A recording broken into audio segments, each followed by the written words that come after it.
নমস্কাৰ মই ধ্ৰুৱজ্যোতি ৰাজকুমাৰ তোমালোক সকলোকে ই শ্ৰেণীৰ নতুন এটা ভিডিঅ'লৈ স্বাগতম জনাইছো আমি পঢ়ি আছিলো তোমালোকৰ দশম শ্ৰেণীৰ দ্বিতীয় অধ্যায় যাৰ নাম এচিড ক্ষাৰক আৰু লৱণ এচিড বেচিছ এণ্ড সল্টছ আমি তিনিটা ভাগ ইতিমধ্যে কৰিলোৱে তোমালোকে চালা নিশ্চয় আমি চতুৰ্থ ভাগটো কৰিম আজি এটো তোমালোকৰ চাগে আৰু ইয়াৰ পিছত আৰু দুটা বা এটা ভাগ আহিব ইয়াৰ পিছত আৰু তোমালোকে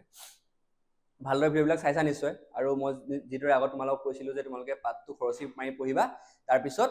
মোৰ ভিডিঅ'টো চাই যোনবিলাক নোটছ থাকিব ন এই নোটছখিনি তোমালোকে টুকি যাবা তেনেদৰে যদি ৰিভিজন কৰা ন সব মনত থাকি যাব মানে আৰু যোনবিলাক কথা মই কওঁ ভালদৰে শুনি যাবা বুজি পাই যাবা দেই আৰু যদি কিবা বেয়া পঢ়াইছো ভাল পঢ়াইছো কিবা অলপ কবা তেতিয়াহে গম পাম মই কিমান পানীৰ মাছ গম পাইছা এতিয়া আমি আৰম্ভ কৰিম তোমালোকৰ প্ৰথম যোনটো দ্বিতীয়টো অধ্যায় তাৰ টপিকটো কি আছিলে খোৱা লৱণৰ পৰা প্ৰস্তুত কৰা ৰাসায়নিক দ্ৰব্যসমূহ এটা খোৱা লৱণ কি আমি যে নিমখটো খাওঁ যে এটো কি হয় খোৱা লৱণ বুলি কওঁ আমি মানে যোনটো কি বুলি কয় আমি কেমিকেলছ ফ্ৰম কমন সল্ট তা কমন সল্ট বুলি কয় আমি খোৱা লৱণটো কি হয় নিমখটো সোডিয়াম ক্লোৰাইড গম পোৱা নাই তোমালোকে এই কথাটো যে সোডিয়াম ক্লোৰাইড আমি যে যোনটো খাওঁ নিমখটো যে আমি আলু বনালো আলু মাংস আৰু কি আছিলে এই ডাইল বনালো যে দিও যে নিমখটো বা হুদাকে যদি ভাতটো খালো সাইডত নিমখ অলপ থৈ দিও যে এই নিমখটো কি হয় তোমালোকে গম পাইছা নাই এনে ভাবিছা নে কেতিয়াবা তাৰ মানে কেমিকেল ফৰ্মুলাটো কি হয় তাৰ কেমিষ্ট্ৰিটো কি হয় তাত থকা তাৰ ৰাসায়নিক বিজ্ঞানটো কি হয় তাৰ ভিতৰত থকা এটো হৈছে তোমাৰ সোডিয়াম ক্লোৰাইড এটো কি হয় তাত সোডিয়াম আৰু ক্লোৰিন থাকে ক্লোৰাইড গম পাইছা এই সোডিয়াম ক্লোৰাইডটোৱে কি হৈছে তোমাৰ কমন সল্ট আমি যোনটো খাওঁ এতিয়া হাইড্ৰক্লোৰিক এসিড আৰু সোডিয়াম হাইড্ৰক্সাইডৰ বিক্ৰিয়াৰ পৰা গঠন হয় গম পাইছা যেতিয়া তোমাৰ সোডিয়াম হাইড্ৰক্সাইড প্লাস হাইড্ৰক্লোৰিক এসিড যদি আমি দি দিও তে কি হ'ব NaCl উৎপন্ন হ'ব প্লাস পানী উৎপন্ন হ'ব গম পাইছা ইয়াত কি হৈছে তোমাৰ এসিড ক্ষাৰক আৰু তোমাৰ এসিডৰ মাজত বিক্ৰিয়া আছে তাৰ ফলত কি উৎপত্তি হৈছে NaCl লৱণটোৰ উৎপত্তি হৈছে হল আৰু ইয়াৰ ই এটা কি হয় প্ৰথম লৱণ ই মানে নিউট্ৰেল হয় প্ৰথম লৱণ ইয়াৰ কি হয় pH টো 7 আমি লাষ্ট পাৰ্টত মানে তৃতীয় ভাগ আছে তাত পঢ়িছিল ন আমি যে তাৰ প্ৰথম মানে কি হয় প্ৰথম pH মানে কি 7 এটা ইয়াৰ উৎপত্তি কেনেদৰে হয় চাওঁ আহা এতিয়া সাগৰৰ পানীত বহু লৱণ মিহলি হৈ থাকে সাগৰৰ পানীত বহুত নিমখীয়া বুলি গম পাওঁ ইয়াত বহুত লৱণ থাকে তাৰ পৰাই NaCl টো পৃথক কৰা হয় তাত মানে তোমাৰ হাইড্ৰক্লোৰিক তোমাৰ মানে সাগৰৰ পানীত বহুত লৱণ থাকে তাৰ পৰাই মানে সোডিয়াম ক্লোৰাইডটো আহৰণ কৰা হয় আৰু তাক আমি খাওঁ মানে গম পাইছা কেছটো এতিয়া পৃথিৱীৰ বহুত ঠাইতে খনিজ লৱণৰ ভাণ্ডাৰ আছে এই ক'ৰ পৰা আহৰণ এই খনিজ লৱণৰ ভাণ্ডাৰ আছে এই খনিজ লৱণৰ মাজতে কি থাকে সোডিয়াম ক্লোৰাইডটো সোমাই থাকে এই খনিজ লৱণৰ অশুদ্ধি থকাৰ বাবে স্ফটিকাবোৰ সাধাৰণতে মুগা ৰঙৰ হয় আৰু এই যোনটো খনিজ লৱণ ৰক সল্ট বুলি যোনটো কয় ৰক সল্টটো কি হয় মুগা ৰঙৰ হয় মানে কিয় তাৰ মাজত বহুত মানে ইম্পিউৰিটিজ থাকে বা অশুদ্ধি থকাৰ বাবে মানে অশুদ্ধি মানে ইম্পিউৰিটিজ কিছুমান থাকে মানে অশুদ্ধি কিছুমান থাকে দূৰ অতীতৰ সাগৰ শুকাই গৈ থাকিলে এই খনিজ লৱণৰ স্তৰ বনে অতীতৰ মানে যদি সাগৰবিলাক যদি বহুত পুৰণা সাগৰবিলাক আছে এতিয়া তোমালোকৰ ৰাজস্থানটো আগতে কি আছিলে মানে এতিয়া মৰুভূমি আগত সাগৰ আছিলে সেইকাৰণে তাত আজিকালি নিমখ পায় মানে গুজৰাটৰ যোনটো কচ্ছ বুলি এৰিয়া তাত আছে তাত আগত সাগৰ আছিলে সেইকাৰণে তাত আজিকালি নিমখ পায় মানে সাগৰখন শুকাই যোৱাৰ কাৰণে এইটো কথা কৈছোঁ কয়লাৰ দৰে খনি খান্দি ইয়াক আহৰণ কৰা হয় মানে কয়লা যেনেকৈ আহৰণ কৰা হয় ন খান্দি মেলি তোমাৰ তেনেদৰে মানে ইয়াক আহৰণ কৰা হয় তোমাৰ যোনটো আমি NaCl টো পাওঁ NaCl টো প্ৰথমতে কি সিস্টেমত থাকে তোমাৰ ৰক সল্ট হিচাপে থাকে এই ৰক সল্টটো তোমাৰ পিউৰিফাই কৰি আমি সোডিয়াম ক্লোৰাইড যোনটো আমাৰ কমন সল্ট আমি যোনটো খাওঁ সেই বস্তুটো আমি মানে আহৰণ কৰোঁ বুজি পালা এইখিনি পইণ্ট চাই ল'বা আৰু ঐতিহাসিক গুৰুত্ব কি আছে এই যোনটো মানে দাণ্ডি মাৰ্চ হৈছিলে যে এখন ফটোখন আছে দেখিছানে এখন মহাত্মা গান্ধীয়ে দাণ্ডি মাৰ্চ কৰিছিলে কিয় কাৰণে সোডিয়াম ক্লোৰাইডৰ কাৰণে কৈছিলে গম পোৱা নাই শুনিছানে সোডিয়াম ক্লোৰাইডৰ কাৰণে কথাটো কেতিয়াবা সোডিয়াম ক্লোৰাইডৰ কাৰণে মহাত্মা গান্ধীয়ে দাণ্ডি মাৰ্চ কৰিছে এইটো ইন্টাৰেষ্টিং কথা তোমালোকে পঢ়ি চাবা কেতিয়াবা হিষ্ট্ৰীত দেই আৰু ই বহু নিত্য ব্যৱহৃত পদাৰ্থৰ প্ৰস্তুতি কৰিবলৈ গুৰুত্বপূৰ্ণ ৰ মেটেৰিয়েল ই মানে কেঁচা সামগ্ৰী ৰ মেটেৰিয়েল মানে কেঁচা সামগ্ৰী মানে এই যোনটো কমন সল্ট NaCl আমাৰ যোনটো মানে খোৱা লৱণটো ইয়াৰ পৰাই বহুত সামগ্ৰী তৈয়াৰ কৰিব পাৰি মানে গম পাইছা ইয়াৰ পৰাই তোমালোকে বহুত সামগ্ৰী আমি যোন দৈনন্দিন জীৱনত ব্যৱহাৰ কৰা বহুত সামগ্ৰী আমি তৈয়াৰ কৰোঁ হ'ল বুজি পালা ইয়াত কি কথা আমি ডিসকাস কৰিলো যে যোনটো আমাৰ যোনটো খোৱা লৱণৰ ফৰ্মুলা কি NaCl তাৰ কি কেনেদৰে হয় হাইড্ৰক্লৰিক এসিড আৰু NaOH ৰ মাজত বিক্ৰিয়া ঘটি ইয়াৰ উৎপত্তি হয় আৰু ইয়াৰ pH কি হয় 7 মানে কি প্ৰথম লৱণ আৰু ইয়াক কি হিচাপত থাকে ৰক্সল হিচাপে থাকে ইয়াৰ পৰা আহৰণ কৰা হয় NaCl টো আৰু মহাত্মা গান্ধীয়ে দাণ্ডি মাৰ্চটো সোডিয়াম ক্লোৰাইডৰ কাৰণে কৰিছিলে আৰু ই বহুত মানে দৈনন্দিন জীৱনত ব্যৱহাৰ বহুত পদাৰ্থৰ মানে প্ৰস্তুত কৰিবলৈ ই ৰ মেটেৰিয়েল হিচাপে কাম কৰে বুজি পাইছা এতিয়া নেক্সটটো আহিলে বহুত ইম্পৰ্টেন্ট ইয়াত যে এইটো অধ্যায় যিবিলাক এইটো ভাগত মানে যোনবিলাক মানে আমি পঢ়ি যাম সলবিলাক পঢ়িম তোমালোকে সব মনত ৰাখিবা হা এইবিলাক বহুত ইম্পৰ্টেন্ট বস্তু হয় এতিয়া চোৱা সোডিয়াম হাইড্ৰক্সাইড এটা এতিয়া সোডিয়াম হাইড্ৰক্সাইডটো কিহৰ পৰা উৎপত্তি হয় আমি চাম ইম্পৰ্টেন্ট হা সোডিয়াম হাইড্ৰক্সাইড এইটো ইয়াৰ কিহৰ পৰা উৎপত্তি ইয়াক কেনেদৰে উৎপাদন কৰা হয় ইয়াক কি কামত ব্যৱহাৰ কৰা হয় এইকেইটা বস্তু তোমালোকৰ কাৰণে বহুত ইম্পৰ্টেন্ট পৰীক্ষাত সুধেই মানে যিমান চাম সব চাই ল'বা এতিয়া সোডিয়াম ক্লোৰাইডৰ জলীয় দ্ৰৱ ব্ৰাইন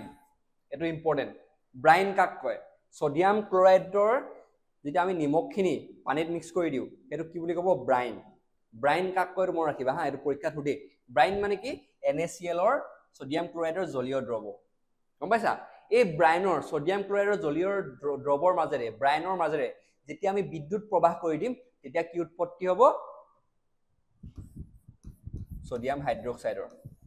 বুজি পালা এতিয়া ব্ৰাইন হৈছে সোডিয়াম ক্লোৰাইডৰ জলীয় দ্ৰৱ আৰু ইয়াৰ মাজেৰে যেতিয়া আমি বিদ্যুৎ প্ৰবাহিত কৰি দিম কাৰেন্ট দি দিম তাত তেতিয়া কি উৎপত্তি হ'ব সোডিয়াম হাইড্ৰক্সাইডৰ উৎপত্তি হ'ব হ'ল এতিয়া এই পদ্ধতিটো কি বুলি কয় ক্লোৰো এলকালি পদ্ধতি বুলি কোৱা হয় ক্লোৰো এলকালি পদ্ধতি কিয় ক্লোৰো এলকালি পদ্ধতি বোলা হয় কোৱা হয় এতিয়া সোডিয়াম হাইড্ৰক্সাইড এটো আছে সোডিয়াম ক্লোৰাইড এটো আছে তাত পানী আছে তাৰ মাজেৰে বিদ্যুৎ প্ৰবাহিত হয় ইয়াত বিদ্যুৎ থাকিব হা বিদ্যুৎ শৰ্টটো মানে দেই বিদ্যুৎ প্ৰবাহিত কৰি দিলে তাত কি উৎপত্তি হ'ল সোডিয়াম হাইড্ৰক্সাইডৰ উৎপত্তি হ'ল ক্লোৰিনৰ উৎপত্তি হ'ল আৰু পানীৰ হাইড্ৰজেন গেছৰ উৎপত্তি হ'ল যেহেতু ইয়াত এটা এলকালি হয় এলকালি মানে কি হয় এটা কি হয় এলকালি মানে কি ক্ষাৰ হয় আৰু কি হয় ইয়াত কি হয় ইয়াত ক্লোৰিনৰ যেহেতু উৎপত্তি হৈছে সেইকাৰণে ইয়াক কি কয় ক্লোৰো এলকালি পদ্ধতি বুলি কয় ক্লোৰো এলকালি পদ্ধতি কিয় কয় কাৰণ যেতিয়া সোডিয়াম ক্লোৰাইডক পানীৰ লগত মিক্স কৰিলো তা কি বনিলে ব্ৰাইন বনিলে ব্ৰাইনৰ মাজেৰে বিদ্যুৎ পাছ কৰি দিলো বিদ্যুৎ প্ৰবাহিত কৰি দিলো তাৰ ফলত কি উৎপত্তি হ'ল সোডিয়াম হাইড্ৰক্সাইড যি কি হয় ক্ষাৰ হয় আৰু ক্লোৰিন গেছ উৎপন্ন হ'ল আৰু হাইড্ৰজেন গেছ উৎপন্ন হ'ল যেহেতু ইয়াত ক্লোৰিন গেছ আৰু তোমাৰ সোডিয়াম হাইড্ৰক্সাইড যোনটো এলকালি হয় বা ক্ষাৰ হয় হেতু উৎপত্তি হৈছে হেতু কাৰণে কি সেইকাৰণে আমি কি বুলি কওঁ পদ্ধতিটো ক্লোৰো এলকালি পদ্ধতি বুলি কওঁ মনত থাকিলে এটো ইম্পৰ্টেন্ট বস্তু দেই মনত ৰাখিবা আৰু ইয়াত কি উৎপন্ন হ'ল সোডিয়াম হাইড্ৰক্সাইড কেথোডৰ পৰা ক্লোৰাইড এনোডৰ পৰা হাইড্ৰজেন কেথোডৰ পৰা বুজি পালা এটা কোৰকৰা উৎপাদিত হ'ল বস্তু কিটা এটো চাই থব পাৰা এতিয়া আমাৰ এই ফটোখনতে ডাঙৰকে লগাইছো তাৰ কিছুমান কথা আছে ইয়াত তোমালকে মই লিখি দিয়া নাই বস্তুখিনি তোমালকে লিখি লবা হা এতিয়া মই কৈ যাম বস্তুখিনি ইম্পৰ্টেন্ট বস্তুখিনি মানে কৈ যাবা লিখি যাবা এটো কি আছে কেথোড এটো এনোড আৰু এটো সোডিয়াম হাইড্ৰক্সাইড ফৰ্ম হ'ল মানে দেই এতিয়া ইয়াত কি হয় কেথোডত কি উৎপত্তি হ'ব হাইড্ৰজেন গেছৰ উৎপত্তি হ'ব এনোডত কি ক্লোৰিন গেছ বুজি পালা এতিয়া এই হাইড্ৰজেন গেছটো ক'ত ব্যৱহাৰ হয় হাইড্ৰজেন গেছৰ ব্যৱহাৰ যদি তোমাক সুধে তেতিয়া তোমালোকে এইকেইটা পইণ্ট লিখাব লাগিব ইন্ধন কৃত্ৰিম মাখন ৰাসায়নিক সাৰৰ বাবে এমোনিয়া বনাবলৈ বুজি পালা লিখি ল'বা এটা দেই হাইড্ৰজেন গেছৰ ব্যৱহাৰ তাৰ ক্লোৰিন গেছ ক'ত উৎপন্ন হয় পানীৰ পৰিশোধন সুইমিং পুল PVC বীজাণুমুক্ত CFC কীটনাশক এইবিলাকত কি হয় ক্লোৰিন গেছৰ হেৰি হয় ব্যৱহাৰ হয় দেই লিখি ল'বা তোমালোকে লিখি লোৱা তোমালোকে এতিয়া সোডিয়াম হাইড্ৰক্সাইড ক'ত হয় ধাতুৰ পৰা গ্ৰীজ আঁতৰাবলৈ সাবুন আৰু অপমাৰ্জক কাগজ তৈয়াৰী কৃত্ৰিমা এইবিলাকত কি সোডিয়াম হাইড্ৰক্সাইডৰ ব্যৱহাৰ হয় ইম্পৰ্টেন্ট লিখি ল'বা দেই এতিয়া যেতিয়া হাইড্ৰজেন আৰু ক্লোৰিন মিলি মানে কি হয় হাইড্ৰক্লোৰিক এচিডৰ উৎপত্তি হয় দেই এতিয়া হাইড্ৰক্লোৰিক এচিডটো ক'ত ব্যৱহাৰ কৰা হয় সেইটো লিখি ল'বা তোমালোকৰ পাঠ্যপুথিটো আছে এইটো তীখা পৰিষ্কাৰ কৰিবলৈ এমোনিয়াম ক্লোৰাইড বনাবলৈ ঔষধত প্ৰসাধন সামগ্ৰীত ইয়াত কি হয় হাইড্ৰক্লৰিক এচিডটো ব্যৱহাৰ হয় আৰু এতিয়া আৰু এই NaOH আৰু ক্লোৰিন এটা মিলি কি ক'ত ব্যৱহাৰ হয় এইটো ঘৰুৱা বিৰঞ্জক ইয়াত যি ফৰ্ম হ'ব সেইটো ক'ত ব্যৱহাৰ হ'ব ঘৰুৱা বিৰঞ্জন কাপোৰ বিৰঞ্জিত কৰিবলৈ মানে কি ডিটাৰজেন্ট এইটো ইয়াৰ বিষয়ে পঢ়িম হা ইয়াৰ বিষয়ে যি হ'ব সেইটো এতিয়া পঢ়িম ইয়াৰ পিছত পঢ়িম তোমালোকে ইয়াত লিখি লোৱা দেই এইকেইটা তোমালোকে লিখি ল'বা পাঠ্যপুথিটো আছে এই ফটোখন চাই ল'বা আমি দেখো যে ফটোখন মানে ইগনোৰ কৰি দিওঁ মানে একো নাই কি ফটো চিলিণ্ডাৰ দুটা আছে আৰু এটা হেৰি টেমা এটা আছে এইটো কি হ'ল একো নাই ন কিন্তু ইয়াত বহুত বস্তু আছে তোমালোক পৰীক্ষাত সুধি দিব কেতিয়াবা হাইড্ৰজেন ক্লোৰিন আৰু সোডিয়াম হাইড্ৰক্সাইডৰ হেৰি কোৱা নোৱাৰিবা সেইকাৰণে ইয়াত কৈ দিলোঁ ন আজি দেখাই দিলোঁ তোমাক মই পঢ়ি ল'বা এতিয়া চোৱা ব্লিচিং পাউডাৰনো কি হয় চোৱা এতিয়া ব্লিচিং পাউডাৰৰ যোনটো ৰাসায়নিক সংকেতটো তাৰ কি হয় এইটো CaOCl2 মনত ৰাখিবা ইম্পৰ্টেণ্ট ব্লিচিং পাউডাৰটো ইম্পৰ্টেণ্ট এতিয়া কেনেকৈ প্ৰস্তুত কৰা হয় চাওঁ এতিয়া সোডিয়াম ক্লোৰাইডৰ জলীয় দ্ৰৱৰ নাম কি আছিলে ব্ৰাইন নাম আছিলে মনত আছে নাই ব্ৰাইন জলীয় দ্ৰৱৰ নাম কি আছিলে ব্ৰাইন বিদ্যুৎ বিশ্লেষণ কৰি ক্লোৰিন গেছৰ উৎপত্তি হয় অলপ আগত দেখিলো নাই এতিয়া এই ক্লোৰিন গেছ শুকান শিথিলিত চূণ সোডিয়াম কেলছিয়াম হাইড্ৰক্সাইডৰ লগত ক্ৰিয়া কৰিলে যে কি উৎপাদন হ'ব ব্লিচিং পাউডাৰৰ উৎপত্তি হ'ব দেখিলা কি হ'ব ইয়াত কেলছিয়াম হাইড্ৰক্সাইডৰ লগত ক্লোৰিন গেছৰ লগত যদি বিক্ৰিয়া ঘটে তেতিয়া কিহৰ উৎপত্তি হয় ব্লিচিং পাউডাৰৰ CaOCl3 আৰু পানীৰ হয় হৈ গ'ল মন থাকিলে আৰু লিখি ল'বা চাই লোৱা দেই কি হয় ব্ৰাইনৰ লগত যেতিয়া বিদ্যুৎ প্ৰবাহিত কৰিম ইয়াৰ আগত কি দেখিলো যে আমি ব্ৰাইনত কি কৰিলো বিদ্যুৎ প্ৰবাহিত কৰিলো তেতিয়া কি উৎপন্ন হ'ল সোডিয়াম হাইড্ৰক্সাইডৰ উৎপন্ন হ'ল ক্লোৰিন গেছৰ উৎপন্ন হ'ল গম পাইছা এই ক্লোৰিন গেছটো যত উৎপন্ন হ'ল ন এই ক্লোৰিন গেছটোৰে লগত যদি আমি শিথিল চূণ বা কেলছিয়াম হাইড্ৰক্সাইডৰ লগত বিক্ৰিয়া কৰি দিওঁ তেতিয়া কি উৎপত্তি হ'ব ব্লিচিং পাউডাৰৰ আৰু পানীৰ উৎপন্ন হ'ব এতিয়া ব্লিচিং পাউডাৰ ক'ত ব্যৱহাৰ কৰা হয় চাওঁ প্ৰথম কথাটো হৈছে বিৰঞ্জক হিচাপে ব্যৱহাৰ কৰা হয় যেতিয়া বস্ত্ৰ উদ্যোগবিলাকত কপাহী কাপোৰ বা লিনেন কাপোৰ বিৰঞ্জিত কৰিবলৈ ব্যৱহাৰ কৰা হয় কাগজৰ কলত ব্যৱহাৰ কৰা হয় উৎপাল বিৰঞ্জিত কৰিবলৈ ধুবি ঘৰত লণ্ড্ৰীত ধোৱা কাপোৰবিলাক বিৰঞ্জিত কৰিবলৈ ব্যৱহাৰ কৰা হয় জাৰক পদাৰ্থ হিচাপেও ব্যৱহাৰ কৰা হয় বিভিন্ন ৰাসায়নিক উদ্যোগত এইটো লিখিব পাৰা আৰু পানী পিউৰিফাই কৰিবলৈ জলশোধন কৰিবলৈ বীজাণুমুক্ত কৰিবলৈ ব্যৱহাৰ কৰা হয় এতিয়া মনত ৰাখি ল'বা তোমালোকে হা ইয়াত তোমালোকে চাবলগীয়া কি আছে মই কৈ দিওঁ তোমালোকে চাবলগীয়া আছে এইটো যোনটো কেনেদৰে প্ৰস্তুত কৰে সেইটো চাবা আৰু ইয়াৰ ব্যৱহাৰবিলাক চাবা আৰু ইয়াৰ যোনটো ৰাসায়নিক সংকেতটো এইটো চাবা হৈ গ'ল এতিয়া আমি নেক্সট আহিলে বেকিং সোডাটো চাওঁ বেকিং সোডাৰ ৰাসায়নিক নামটো কি সোডিয়াম হাইড্ৰজেন কাৰ্বনেট NaHCO3 এইটো তোমালোকে চাবা হৈ গ'ল এতিয়া প্ৰস্তুত প্ৰণালী কি হ'ল কেনেকৈ দিয়া সোডিয়াম ক্লোৰাইডৰ লগত যদি আমি সোডিয়াম ক্লোৰাইড পানী কাৰ্বন ডাই অক্সাইড আৰু এমোনিয়াৰ লগত যদি আমি বিক্ৰিয়া কৰোঁ তেতিয়া আমি কি পাওঁ এমোনিয়াম ক্লোৰাইড পাওঁ হৈ গ'ল আৰু এমোনিয়াম ক্লোৰাইডটো কি হয় এটা উপ উৎপাদন হয় বাই প্ৰডাক্ট হয় আৰু তাৰ লগত কি পাওঁ আমি বেকিং সোডা বা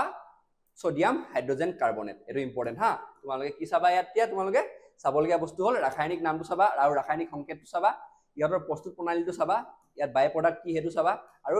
ইয়াক যদি এতিয়া সোডিয়াম হাইড্ৰজেন কাৰ্বনেটটো আমি পালো বেকিং পাউডাৰটো পালো ইয়াক যদি আমি তাপ দি দিওঁ ইয়াক আৰু গৰম কৰি দিওঁ আমি কি পাম সোডিয়াম কাৰ্বনেট পাম আৰু পানী আৰু কাৰ্বন ডাই অক্সাইড পাম আৰু এইটো চাব পাৰা যে তাপ দিলে যদি আমি বেকিং সোডা তাপ দি দিওঁ তেতিয়া কিহৰ উৎপত্তি হ'ব সোডিয়াম কাৰ্বনেটৰ উৎপত্তি হ'ব হৈ গ'ল এতিয়া বেকিং পাউডাৰৰ ব্যৱহাৰবিলাক চাওঁ চোৱা বেকিং সোডাৰ ক'ত ব্যৱহাৰ হয় বেকিং পাউডাৰ প্ৰস্তুত কৰিবলৈ বেকিং পাউডাৰ ক'ত ব্যৱহাৰ কৰা হয় তোমালোকে জানাই চাগে যেনে তোমালোকে পাওৰুটি মানে ব্ৰেড কেক পকৰি আদি ইত্যাদি যদি কোমল আৰু শুকুৱা কৰিবলৈ মানে কোমল আৰু ফুলাই দিবলৈ আমাক কি ব্যৱহাৰ কৰা হয় বেকিং পাউডাৰটো ব্যৱহাৰ কৰা হয় আৰু বেকিং পাউডাৰ কেনেদৰে বনায় এইটো চোৱা তোমালোকে যেতিয়া বেকিং পাউডাৰ তোমাৰ এইটো H+ এইটো ওপৰত থাকিব হা এইটো এচিড হয় ইয়াৰ বিক্ৰিয়াটো এনেদৰে চোৱা অলপ হেৰি হৈ গ'ল সোডিয়াম হাইড্ৰজেন কাৰ্বনেটৰ লগত যদি আমি যিকোনো এচিড দি দিওঁ তাক H+ মই ইয়াত দেখুওৱা হৈছে যিকোনো এচিড যদি দি দিওঁ ইয়াত কৈছে তোমালোকৰ টাৰ্টাৰিক এচিডটো দিব পাৰো বা অন্য মৃদু এচিড পুৰা সক্ৰিয় মানে পুৰা শক্তিশালী এচিড নালাগে আমাক মৃদু এচিড দিব লাগিব টাৰ্টাৰিক এচিড আমি ব্যৱহাৰ কৰোঁ যদি তেতিয়া আমাৰ কি হয় ইয়াত যিকোনো এটা এচিড দি দিওঁ তাত আমি H+ হিচাপে দেখাইছোঁ তুমি কি বনিব CO2 কাৰ্বন ডাই অক্সাইড বনিলে আৰু ৱাটাৰ বনিব আৰু সোডিয়ামৰ লৱণ বনিব সোডিয়ামৰ যিকোনো এটা লৱণ বনিব ইয়াত এচিডটো যি দিম তাৰ ওপৰত হেৰি কৰি পিনি সোডিয়ামৰ NaCl হওক ACl যদি দিওঁ NaCl বনিব ঠিক তেনেদৰে আৰু কিবা এটা দিলে বনিব গম পাইছা আৰু তেনেদৰে কি হেৰি কৰে বেকিং সোডাৰ তোমাৰ এইবিলাক মানে এটা মানে বিক্ৰিয়া আৰু গম পাইছা পানীত যদি মিহলা হওক কি হয় এইটো চাই লোৱা আৰু এইটো ইম্পৰ্টেণ্ট হয় তোমালোকৰ বুজি পালা বেকিং পাউডাৰ কেনেদৰে বনোৱা হয় তেতিয়া সোডিয়াম হাইড্ৰোজেন কাৰ্বনৰ লগত টাৰ্টাৰিক এচিড বা কিবা মৃদু কিবা এচিড এটা দি দিওঁ তেতিয়া ই বনিব মানে গম পাইছা বেকিং পাউডাৰটো বনিব হ'ব তোমালোকে চাবা বেকিং পাউডাৰটো কেনেদৰে বনে কি কৰে এইটো ইম্পৰ্টেণ্ট হা তেতিয়া সোডিয়াম হাইড্ৰোজেন কাৰ্বনৰ লগত কিবা এটা এচিড কিবা এটা মৃদু এচিড সব এচিড নহয় মৃদু এচিড ব্যৱহাৰ কৰোঁ এটা উদাহৰণ টাৰ্টাৰিক এচিড দি দিওঁ থাকিব বেকিং পাউডাৰ বনিব বেকিং পাউডাৰ কিহত ব্যৱহাৰ কৰা হয় তোমাৰ তাততো বেকিং পাউডাৰ কি বনাওঁতে কিহৰ উৎপত্তি হয় কাৰ্বন ডাই অক্সাইডৰ উৎপত্তি হয় কাৰ্বন ডাই অক্সাইড কিহত ব্যৱহৃত হয় পাউৰুটি কেক পকৰি আদি কোমল আৰু ফুপুকা বনাবলৈ মানে ফুলাবলৈ এতিয়া দ্বিতীয় যোনটো আমাৰ ব্যৱহাৰ সেইটো হৈছে অম্লনাশক বা এন্টাচিড হিচাপে যেতিয়া মানে পেটত তোমাৰ HCl বেছি হয় অলপ আগত পঢ়ি আহিছোঁ আমাৰ পেটটো জ্বলা পোৰা কৰে সেই জ্বলা পোৰা কৰিবলৈ আমি কি হয় বেকিং সোডা খাই দিলে আমাৰ সেই পেট জ্বলা পোৰা ভাল হৈ যায় এতিয়া অগ্নি নিৰ্বাপক হিচাপে যেতিয়া সোডা এচিড অগ্নি নিৰ্বাপন যন্ত্ৰত ব্যৱহাৰ কৰা হয় যেতিয়া এই দেখো যে আমি চিলিণ্ডাৰ কেইটা থাকে যে জুই নুমুৱা ফসফস মাৰিলে বগা আহি ওলাই যায় যে জুই নুমুৱাবলৈ সেইকেইটাত কি থাকে তোমাৰ বেকিং সোডাই থাকে গম পাইছা হৈ গ'ল এইকেইটা গোটেইকেইটা ইম্পৰ্টেণ্ট হয় চাই ল'বা ব্যৱহাৰকেইটা পৰীক্ষাত তোমালোকৰ সুধে কি সুধিব গম পোৱা নাই পৰীক্ষাত আহিব তোমাৰ বেকিং সোডাৰ ৰাসায়নিক নাম লিখা ৰাসায়নিক সাংকেতিক চিহ্নটো লিখা তাৰপৰা ইয়াৰ প্ৰস্তুত প্ৰণালী লিখা নাইবা আহি যাব পাৰে ইয়াক তাত দিলে কি হ'ব আৰু ইয়াৰ ব্যৱহাৰ লিখা এইকেইটা বস্তু আহিবই মানে আহেই মানে তোমালোকৰ প্ৰতি বছৰে তোমালোকৰ এইকেইটা যোনটা পঢ়িলোঁ তাৰ ভিতৰত এটাৰ প্ৰশ্ন আহিবই তোমালোকৰ এইটো চিয়ৰ এতিয়া কাপোৰ ধোৱা সোডা ৱাশ্বিং সোডা চোৱা ৱাশ্বিং পাউডাৰ নিৰ্মা ৱাশ্বিং সোডাৰ বিষয়ে চামা এতিয়া এতিয়া ৱাশ্বিং সোডাত কি তাৰ যোনটো ৰাসায়নিক নাম তাৰ কেমিকেল নামটো কি থাকে সোডিয়াম কাৰ্বনেট ডেকা হাইড্ৰেট এই ডেকা হাইড্ৰেটটো কিয় আহিছে গম পোৱা নাই এই 10টা পানীৰ মৌল থকাৰ কাৰণে হৈছে ইয়াক কেনেকৈ প্ৰস্তুত কৰা হয় চোৱা বেকিং সোডাক উত্তপ্ত কৰি দিলে কি হয় সোডিয়াম কাৰ্বনেটৰ উৎপত্তি হয় অলপ আগত চাইছোঁ আমি সোডিয়াম বেকিং সোডাক বেছি যদি আমি হিট কৰি দিওঁ তেতিয়া কিহৰ উৎপত্তি হ'ব সোডিয়াম কাৰ্বনেট সোডিয়াম কাৰ্বনেটক যদি আমি ৰিক্ৰিষ্টেলাইজেশ্যন বা পুনঃ স্ফটিকীকৰণ কৰি দিওঁ বা ৰিক্ৰিষ্টেলাইজেশ্যন কৰি দিওঁ তেতিয়া কি পাম আমি ৱাশ্বিং সোডা পাম ৱাশ্বিং সোডাৰ যোনটো তোমাৰ ৱাশ্বিং সোডা বা কাপোৰ ধোৱা সোডা একেই হয় হা তাক কি বুলি কয় তাৰ যোনটো ৰাসায়নিক চিহ্ন কি হয় Na2CO3 মানে কি হয় সোডিয়াম কাৰ্বনেট তাৰ লগত কি থাকিব 10টা পানীৰ মৌল থাকিব মানে সোডিয়াম কাৰ্বনেট ডেকা মানে 10 হয়নে ডেকা হাইড্ৰেট বুজি পালা এইটো হ'ব কি তাৰ ৰাসায়নিক নাম আৰু ই শক্তিশালী ক্ষাৰকীয় দ্ৰব্য ই পুৰা ক্ষাৰকীয় মানে ই পুৰা বহুত বেছিক মানে বহুত শক্তিশালী ক্ষাৰকীয় পানীত অতি সহজে দ্ৰৱীভূত হয় গম পালা পটকে দ্ৰৱীভূত হয় আৰু 10H2O যে এইটো ক'লো যে অলপ কি বুজায় এইটো ইয়াত লিখি দিছোঁ চোৱা ই হৈছে ৱাটাৰ অফ ক্ৰিষ্টেলাইজেশ্যন স্ফটিক জল গম পাইছা স্ফটিক জল যোনখিনি স্ফটিক হিচাপে আছে যে সোডিয়াম কাৰ্বনৰ লগত যোনখিনি স্ফটিক হিচাপে পানী আছে সেই পানীখিনিয়ে এই 10H2O দেখাইছে মানে অৰ্থাৎ প্ৰত্যেকটো সোডিয়াম কাৰ্বনেটৰ স্ফটিকৰ সৈতে 10টা পানীৰ অণু জড়িত হৈ আছে গম পাইছা এইটো তাৰ এটা বিক্ৰিয়া দিয়া হৈছে sodium carbonate plus 10H2O sodium carbonate decahydrate হৈ গ'ল ইয়াক চব মুখস্থ কৰিবলগীয়া বস্তু তোমালোকে কি চাব লাগিব ইয়াত কাপোৰ ধোৱা সোডাৰ তোমালোকৰ এইটো চাবা ৰাসায়নিক নামটো ৰাসায়নিক সাংকেতিক চিহ্নটো আৰু ইয়াত 10H2O কিয় আছে কি বুজাইছে সেইটো চাবা তোমালোকে লিখি দিছোঁ এইটো ইম্পৰ্টেণ্ট হয় আৰু প্ৰস্তুত প্ৰণালীকেইটা চাই ল'বা হা ইমানেই আছে তাৰপিছত এতিয়া কাপোৰ ধোৱা সোডাৰ ব্যৱহাৰ কি এতিয়া চোৱা কাপোৰ ধোৱা সোডা কিয় ব্যৱহাৰ কৰে সোডিয়াম কাৰ্বনেট কাপোৰ ধোৱা সোডা কাঁচ চাবোন আৰু কাগজ উদ্যোগত ব্যৱহাৰ কৰা হয় ক'ত ব্যৱহাৰ হয় কাঁচ বনাবলৈ চাবোন বনাবলৈ আৰু কাগজ বনাবলৈ উদ্যোগবিলাকত ব্যৱহাৰ কৰা হয় আৰু বৰাক্সৰ দৰে সোডিয়াম যৌগৰ পণ্য উৎপাদনৰ কাৰণে ইয়াক ব্যৱহাৰ কৰে বৰাক্স যোনটো বৰাক্স কেৰম বোৰ্ড খেলোঁতে দিয়ে ন এই যেনেকুৱা পাউডাৰটো সেইটো বনাবলৈ ইউজ কৰা হয় সোডিয়াম কাৰ্বনেটৰ ঘৰুৱা চাফাই কামতো ব্যৱহাৰ কৰে ঘৰুৱা চাফ চাফাই কৰিবলৈ ঘৰ মোহাৰিবলৈ ইত্যাদিতো সোডিয়াম কাৰ্বনেট ব্যৱহাৰ কৰা হয় এতিয়া পানীৰ স্থায়ী কঠিনতা দূৰ কৰিবলৈ ইয়াক ব্যৱহাৰ কৰা যদি পানীটো কঠিন থাকে মানে পানীত কিয় কঠিন পানীৰ কথা গম পোৱা নাই ক্লাছ 9ত পঢ়িছিলোঁ যে এবাৰ চাবা কঠিন পানী কাক কয় সেইটো চাবা সেই কঠিন পানীটো মানে আকৌ আগৰ নিচিনা বনাবলৈ তাত কি হয় তোমাৰ ছডিয়াম এইটো ব্যৱহাৰ কৰা হয় ৱাশ্বিং চ'ডাৰ বুজি পালা এতিয়া আমাৰ যোনটো চতুৰ্থ খণ্ডটো ইয়াতে সমাপ্ত কৰিলে আৰু এটা সৰু টপিক এটা আছে তোমালোকক এইটো আমি নেক্সট যোনটো আমাৰ হেৰি আহিব ভিডিঅ' আহিব নেক্সট পাৰ্টটোত আমি তোমালোকক ভালদৰে পঢ়াই দিম তাৰপিছত তোমালোকৰ প্ৰশ্নাৱলী এটা আছে যে লাষ্টত প্ৰশ্নাৱলীটো কৰাই দিম আৰু চব অনুশীলন কৰাই দিম হ'ব আজিলৈ এইটো খণ্ড ইমানতে সমাপ্ত কৰিলোঁ তোমালোকে ভালদৰে ভিডিঅ'বিলাক চাবা ভালদৰে পঢ়িবা ধন্যবাদ